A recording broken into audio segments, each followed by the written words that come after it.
When was the last time one of your varieties got its butt kicked by a competitor's variety? How did that affect your self-confidence to keep selling? It's every seed seller's goal to have their products perform at the top on every customer's farm every year. Unfortunately, that doesn't always happen. And it's not because the wrong varieties were sold. The answer is twofold. First, you sell a living, breathing organism where 80% of its performance is out of your control, i.e. Mother Nature. Second, the control that you do possess is completely squandered by most sellers because they don't get their own customers to help protect the performance of their varieties on a customer's farm. When salespeople ask me if there's a way to help them make sure their products perform on customers' farms every year, the first thing I ask them is, what's your average order size for the customers you sell? That question almost always generates a look of confusion on their faces. And I know one thing from that look. Those salespeople don't know how to manage the most important factor in selling: ensuring their products perform to customers' expectations.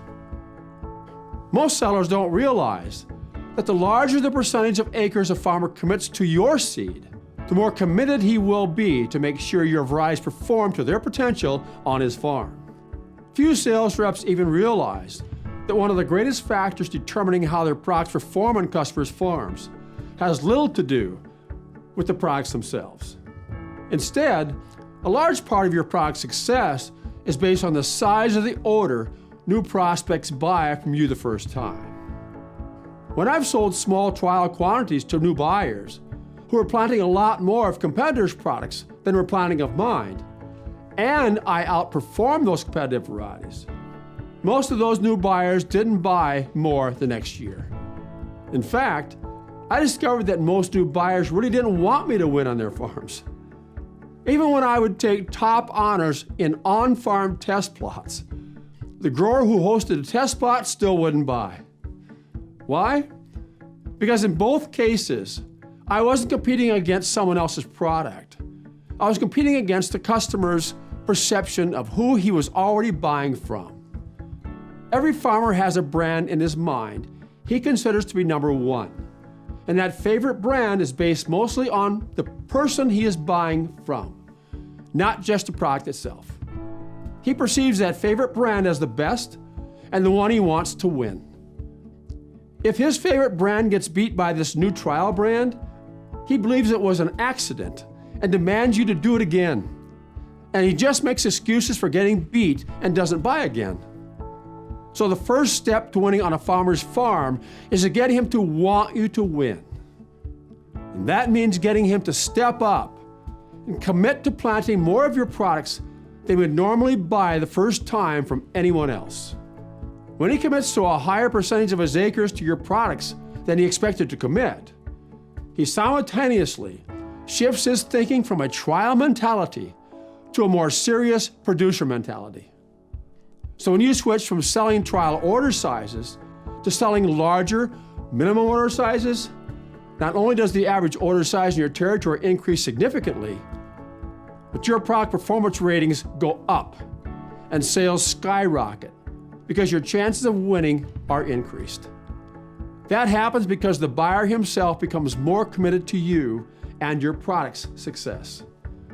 New prospects who buy at those higher levels the first time have more invested in you and your products than they ever expected, and now need you to do well on their farms. When you sell a new first-time buyer a small amount of product, will he plant your products first, before he plants his favorites? No.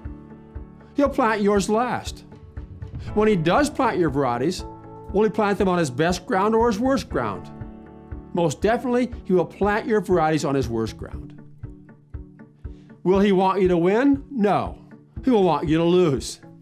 So if your chances of winning are that low, you simply need to walk away from a prospective buyer without an order, because you can't win against those kinds of odds. Now I know that the average seed seller thinks the whole idea of walking away from an order of any size is crazy. Especially in this difficult selling environment, most will call me a heretic for even talking about it.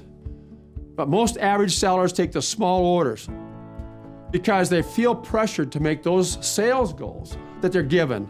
And they believe that if they get a buyer started with their seed, he will buy even more the next year.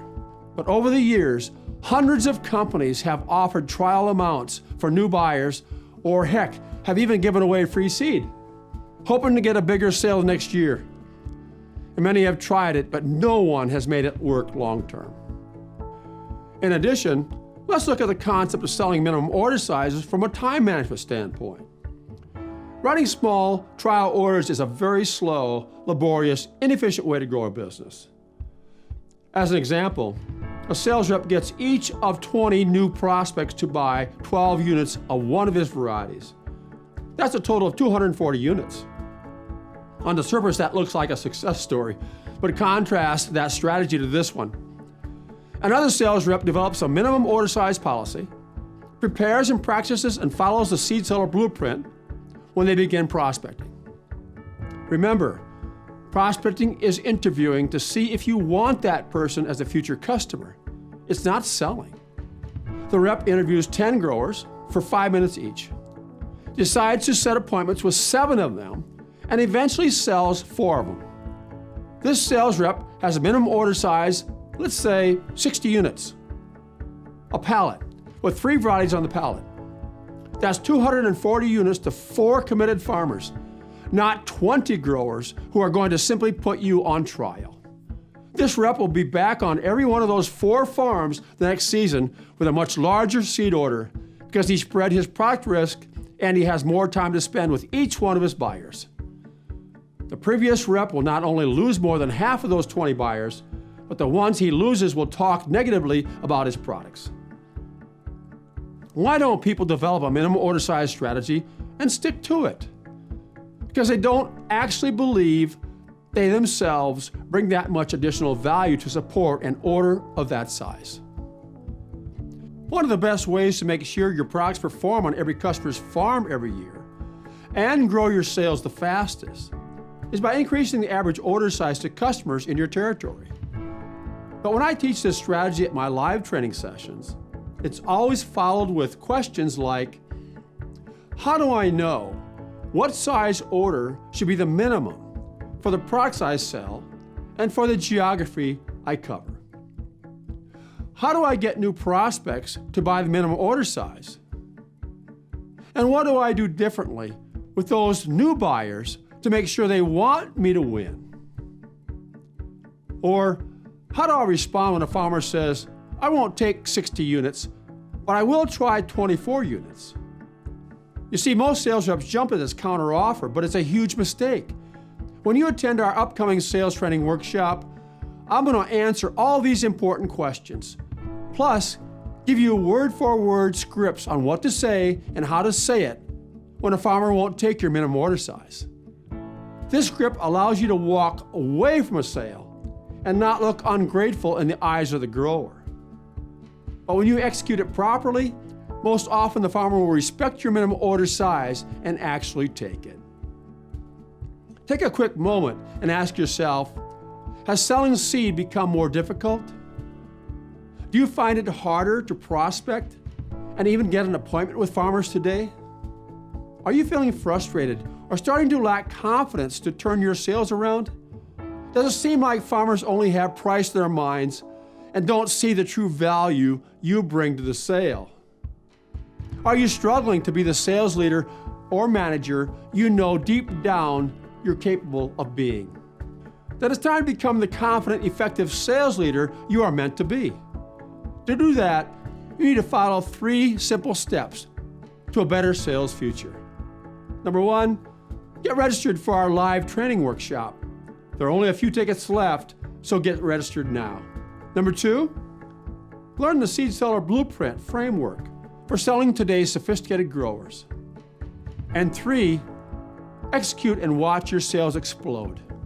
My job is to be your guide and help you follow a blueprint to achieve the sales and financial success you've always dreamed for yourself and your family. If you're ready to take your confidence and sales to new heights, then get registered today. Succeeding in this business is about you. You and only you. That's why I'm going to take away your products. I'm going to take away your price, your programs, and all your technologies, and we're going to learn to sell without them. You don't need those things. There's only one reason why you succeed in this business, and that's because of you. So you can look at these and admire them all the time. I'm going to teach you how to win a war without a weapon. Because I believe if you learn how to fight a war without the advantage of having a weapon, it means you have to run, fight at night, hide sometimes, attack only when you have the advantage that when I give you back your weapon, you'll win the war. And if I can teach you how to sell in this marketplace without a technology advantage, a product advantage, price advantage, or program advantage, that when I give you back your tools like that, your sales will go geometric because you'll understand true selling tactics, just like you'll understand true battle tactics in a war. That's the secret to succeeding. It's all about you.